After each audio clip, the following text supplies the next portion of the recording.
This is Open to Hope Radio, featuring Dr. Gloria Horsley and her daughter, Dr. Heidi Horsley, coming to you on behalf of the Open to Hope Foundation, dedicated to those who are looking for hope after loss.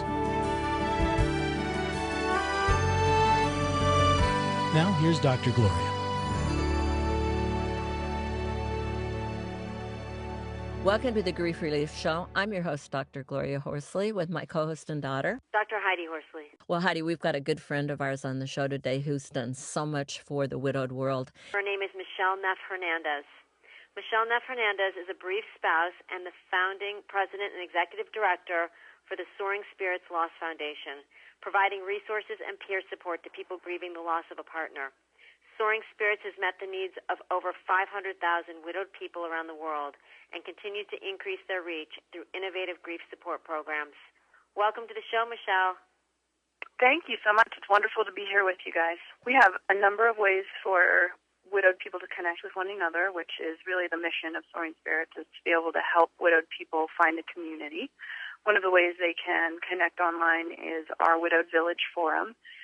We think of it kind of like a Facebook for widowed people. I was just working with a young woman whose partner died, and she said it's so hard because people don't take it seriously because I wasn't married. Absolutely. And people so often, I mean, even if they spent 20 years together, they find themselves sort of marginalized and wondering if the word widow applies to them, which is ironic only because so many times people who the word widow applies to them legally don't want that title. You know, they'd rather be called anything but widow, and yet you flip over to people who do not have that opportunity, and you find that they are, you know, desperate to find a community where their loss is acknowledged as, you know, life-changing and important, just like the rest of us.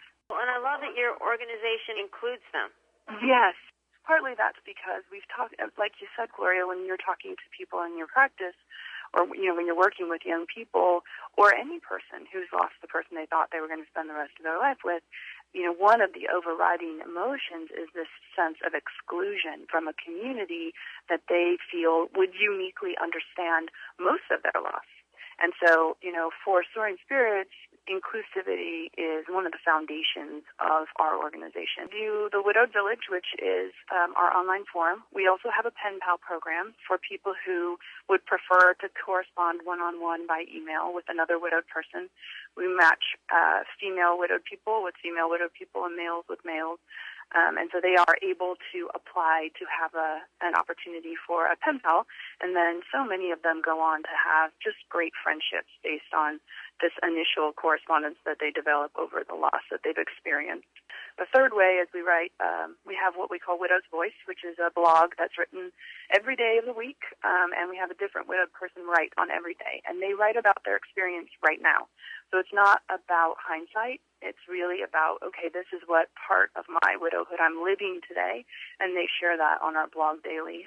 All of those things can be found at soaringspirits.org. We tell stories of how we make it through some of the things that you don't even recognize early in your widowhood. So maybe you take 2 or 3 years before you realize, you know what, this is something I'm struggling with, including adding a new partner to your life. Our readers get to go with them on the journey, whatever one that takes, whether it's a new job, whether it's a new home, whatever it is that has helped them to recreate their lives, they blog about it. And so we walk with them through, you know, every step of wherever it is that takes them until they stop writing for us. So it's really a unique community. We call it Camp Widow. What's so great is that we start to create a community that feels like home for widowed people. So when they come, the thing that usually makes them stand out in a crowd, the thing that they maybe don't want to talk about, is completely free and open topic in this atmosphere, and it's the very thing that makes them the same as everybody else. We try to provide an opportunity for there to be levity and laughter, because so often in widowed life you have the fear that if somebody, you know, grieving any loss, you know, you feel maybe if someone sees you laughing or looking like you're having a good time, that maybe you forgot about your person who died, which clearly is not the case. But having some relief from the heaviness of grief by being among other people who understand that so uniquely. What I tell people this event is about, it's about learning to recreate your life, because however we came to being widowed, and so that's why it doesn't matter whether they were widowed or whether they were married or not married, whether they were gay or straight, whether they're man or woman, none of that matters. What matters is we all have to start with a new plan. What we hope people take away from the Camp Widow experience is two things. One, proof that widowed people can and do recreate amazing, full, meaningful lives, and we do that by showing them. In our return alumni, we have about 40% return campers, and so 40% of the people have been there before, and as they rebuild their lives, they come back with their stories, and so the new people who come in are constantly meeting another person who has found a way to recreate their life.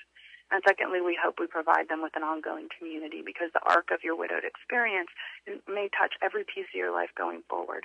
And so to know that you have a touchstone where you can come back and, be grounded and be assured again that a full, meaningful life is possible, I think that that's a very valuable place to come back to, no matter where or how long it's been since you've been widowed.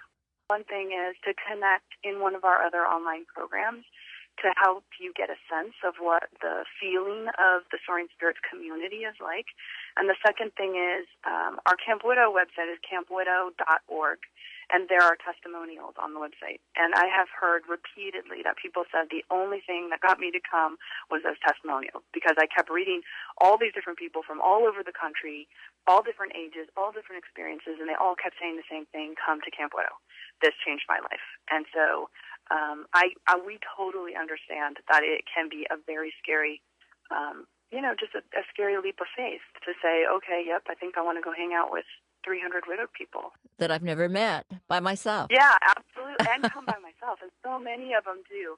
But I'll tell you, it is the most, hands down, the most welcoming community I have ever been a part of, which, again, what kind of irony is that? The one club nobody wants to join, and you find, these, and I would imagine, that's true for every person who runs an organization like we do. You find that people think to you, oh my gosh, it must be terrible what you do. And you and I know it's amazing and uplifting and inspiring. I'm constantly inspired by the people who come to us, because they want to find a way to rebuild their life. They want to find a way for this hurt to be turned into something positive. Well, thank you so much for being on our show today, Michelle.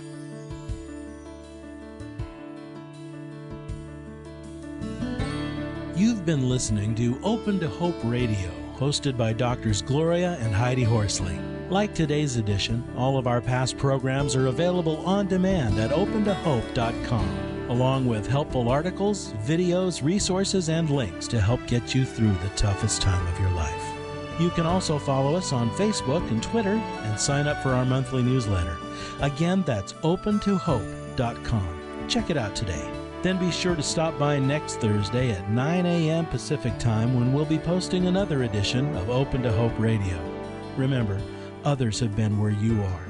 They made it through, and you can too, as long as you're open to hope.